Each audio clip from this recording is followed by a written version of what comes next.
Welcome back to my channel. Here I am, once again analyzing views on relationships while trying not to automatically pick sides. It's about recognizing both sides of the issues. I'm going to start this video by pointing out some difficulties women have faced, especially in the past, but that often still apply, that we need to recognize. On men's channels, we hear how unfairly men are treated in divorce, and there is truth to that. But I see some claims that I think are exaggerated, primarily the idea that women are always ripping off men financially in divorce settlements, alimony, and child support. So let me kick this off with a clip from Andrew Tate and how he feels marriage was originally intended. The whole point of marriage in the first place was a very simple business transaction. I'll take care of you for the rest of your life, but you're going to listen to me, you're going to give me children, and you haven't been with any other man. That's the deal. If you're coming along as a woman saying, I've been with loads of other men, I'm not going to give you kids, and I don't listen to no man. Well, who is going to marry you? That's why marriage is gone. That's probably a bit simplistic, but still has a lot of accuracy. After all, hunter-gatherer societies were quite dependent on a person's strength and speed, which means mostly things done by men. Likewise, it was men protecting the women, not the other way around. Much of this continued even in my lifetime. That is, a high percentage of work was quite strenuous, so the differences in the roles for men and women were much more obvious than they are today in wealthy nations. This is a very complicated issue with lots of different scenarios, each with their own complications. So I'm going to limit myself to one primary situation that, just maybe, we can agree on some basic principles. As such, it is much like my videos about relationships where I have focused on one thing I feel both sides should agree with, that being that a wife should protect her husband's status, or that a man should protect his wife. These are basic, regardless of other complications. So I'm focusing on the situation that many men would like, a traditional wife who takes care of the home and the kids rather than having her own outside job.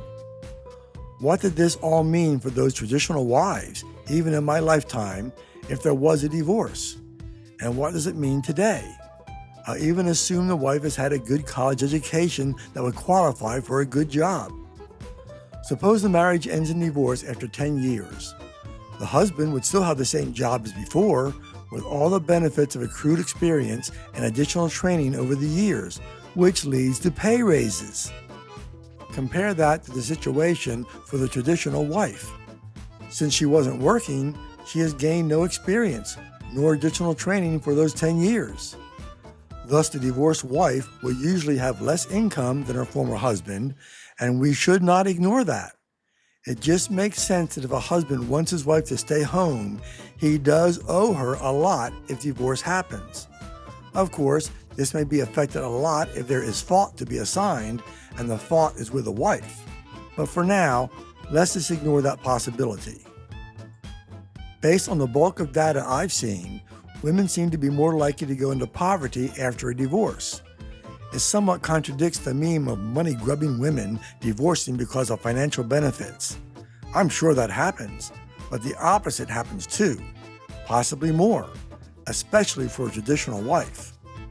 There's another problem though. That is the accuracy of these claims of poverty. The data isn't exactly consistent. A common claim I found was that a divorced wife averages a 20% reduction in their standard of living, while divorced men average a 30% improvement. But I saw that repeated claim on a site that caters to women, and the claim about men gaining 30% just didn't sound logical. But then another site, which didn't seem to have a built-in bias since it was a banking finance site, said men have a 10 to 40% lower standard of living after divorce. That's a heck of a difference. Both may be wrong, but the important point is that such wildly differing claims makes it hard to know what is actually true. Have I mentioned I tend to not trust anyone, not even if they are supposedly experts, especially in today's internet world? This is one of the reasons it's hard to come up with good solutions, because solutions are dependent on having accurate information. People are too busy defending their tribe than in searching for reality. Regardless, rational people need to at least recognize that traditional wives deserve some financial protection. That is a basic starting point. Just as I said before, that wives should always protect her husband's status. This won't help most situations, but hey, it can be applied to many. That's better than nothing.